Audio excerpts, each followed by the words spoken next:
Boknyo merawat lansia buta atas rekomendasi dari pendeta di gereja. Pekerjaan itu memaksa Boknyo untuk tinggal bersama pria tua itu berdua saja. Suatu ketika, gadis itu menemukan lubang misterius di dinding rumah dan menyadari bahwa sesuatu sedang mengawasinya. Pagi itu, sesaat setelah pria tua membuka mata, ia segera menekan bel sangat lama hingga Boknyo sampai di kamarnya. Dengan tergesa-gesa, Boknyo berlari dari kamar tamu menuju ruang utama rumah kuno itu. Sebagai suster di gereja, Boknyo selalu berpikir dalam benaknya apakah menyembuhkan orang tua buta bisa terjadi. Sesaat setelah memasuki kamar kakek, Boknyo memberikan pengobatan pagi hari dengan meneteskan air suci ke mata buta pria tua itu. Boknyo menemui pendeta di gereja mengungkapkan keluh kesahnya. Ia berkata jika kakek bisa melihat dengan jelas karena Boknyo selalu ditatap dengan tajam.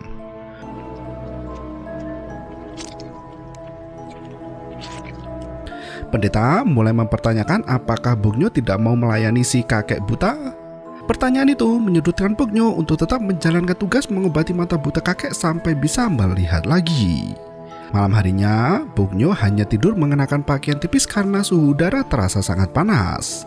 Sembari mengibas pakaian ke arah leher yang berkeringat, Boknyo bisa mendengar suara derap langkah yang mematikan listrik di rumah malam hari. Tak berselang lama, Boknyo mendengar suara pintu kamarnya hendak dibuka dengan paksa. Ia berpikir kakek itu hendak melakukan hal buruk padanya.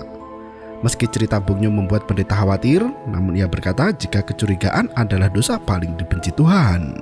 Ia menyadari jika Boknyo pasti ketakutan karena harus bekerja sendirian di rumah yang terpencil. Pendeta menyarankan Boknyo untuk bertahan karena pengabdiannya itu merupakan bagian dari latihan untuk menjadi suster di gereja. Ia juga menyarankan agar Boknyo memperkuat keimanan dalam hatinya. Pendeta menegaskan bahwa sang kakek memang sudah buta. Boknyo harus tetap melayani dengan penuh pengorbanan dan menepis kecurigaan dalam hatinya. Hanya dengan memadamkan api keraguan, cahaya untuk menyelamatkan datang. Sepulang dari gereja, Boknyo kembali ke rumah kakek buta di desa terpencil. Malam pertama sekembalinya dari gereja, Boknyo mematikan lampu di malam hari sebelum pergi tidur. Saat melewati tengah malam, listrik kembali dipadamkan dan Boknyo mulai mendengar derap langkah kaki mendekati kamarnya. Di pintu kamar itu terdapat lubang kecil seukuran bola mata manusia. Ia menyadari adanya lubang itu namun tak bisa mengelak dari pekerjaan melayani jemaat. Ia masih membuatkan sarapan untuk kakek, menyuapinya dan memberi pengobatan pada matanya yang buta. Di malam kedua, lubang di pintu kamar Boknyo bertambah menjadi 2 buah. Gadis itu membuka pintu kamarnya namun tak menemukan siapapun di sana.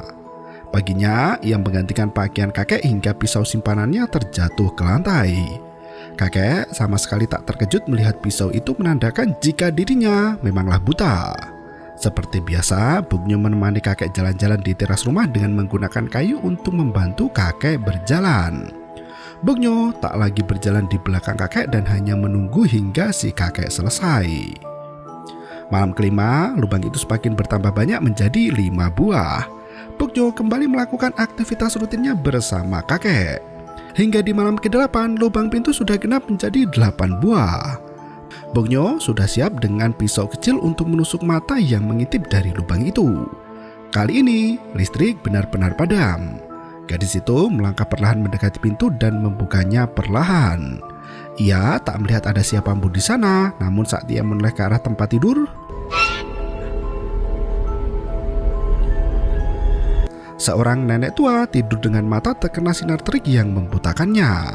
Mata nenek itu berselaput putih sama seperti milik kakek.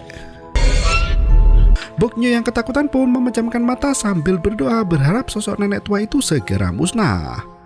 Setelah memejamkan matanya, sosok nenek itu pun menghilang. Boknyo mendengar suara dari luar kamarnya dan memutuskan keluar untuk memeriksa. Dengan menggunakan lentera, ia berjalan mengitari rumah dalam kegelapan. Boknyo masuk ke dalam kamar kakek dan melubangi pintu kamarnya. Ia sangat penasaran apakah selama ini kakek yang sering memadamkan listrik dan berjalan kian kemari. Mata Boknyo ditempelkan ke lubang itu untuk melongok ke dalam kamar gelap kakek. Seketika itu, mata Boknyo tergores pisau kecil di mana kakek buta tersenyum melihatnya. Darah mengalir dari bola mata gadis itu yang berbalik menyerang kakek dengan menusuk lehernya. Setelah membunuh kakek, Bugno kembali ke dalam kamar dan beristirahat di sana. Malam berikutnya ia membuat santapan istimewa berupa sup daging kakek buta. Mata Bugno tertutup sebelah hingga kesulitan melihat dengan jelas. Jari si kakek sampai mencuat keluar dari panci, lupa belum dimasukkan ke dalam kuah kaldu. Tak lama kemudian, pendeta datang ke rumah kakek untuk memeriksa keadaan. Ia sengaja datang malam karena khawatir dengan kondisi Bugno yang ketakutan. Bugno berkata jika kakek sudah tidur di dalam kamarnya. Pendeta meminta izin untuk masuk ke dalam rumah dan dibawa ke kamar Bugno. Pendeta berkata jika Bugno memang ingin pergi, ia boleh keluar dari rumah kakek malam itu.